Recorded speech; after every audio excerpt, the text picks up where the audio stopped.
SUVs, dune buggies, four-wheelers, motorcycles, anything you think would go through sand, you can run it on the north end. In the middle is our pedestrian area. You can come up here and walk anywhere in the dunes you want to. We cannot drive through that section, neither can the north end. It's like a big dividing point up here.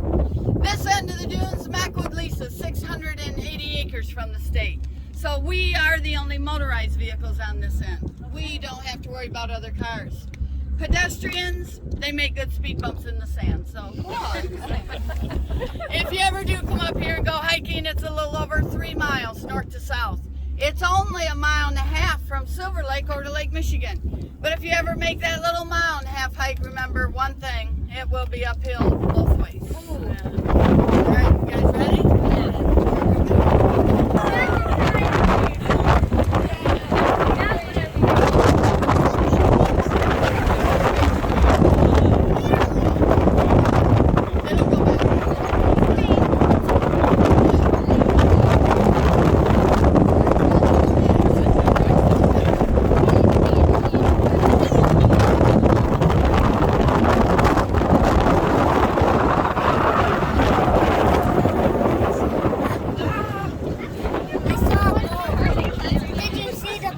I did.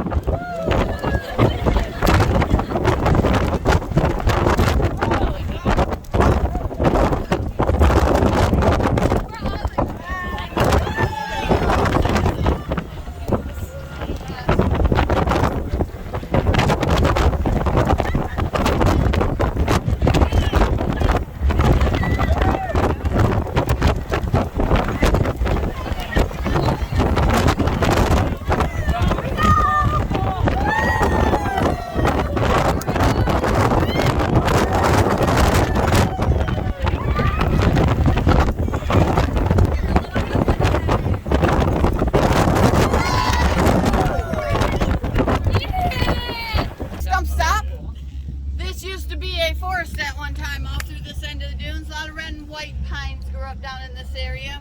In the late 1870s, Charles came up in here and lopped most of it off. Sent the wood to Chicago to help rebuild Chicago after the Great Fire. He left enough of the forest for it to regrow. It did for a few years. And then it was struck by lightning, burned everything out of this end of the dunes. So the sand started moving and created some of the bigger hills. But this stuff is pretty unique. It's sandblasted from sitting up here, so it makes it very smooth, but it does take on some very interesting figures. This great big tall one over here in front of us, if you look at it go all the way to the top, don't it remind you of the Statue of Liberty? Yes. Oh yeah. Oh yeah. See? This one over here, when you look at it, when we go by it, look at the middle of it. It looks like the map of Michigan. You'll see the mint in it. Yeah. This is what we do after hours. We are stump studiers. Yeah. I thought you guys scoped out. She's having a No, no, no. We're not.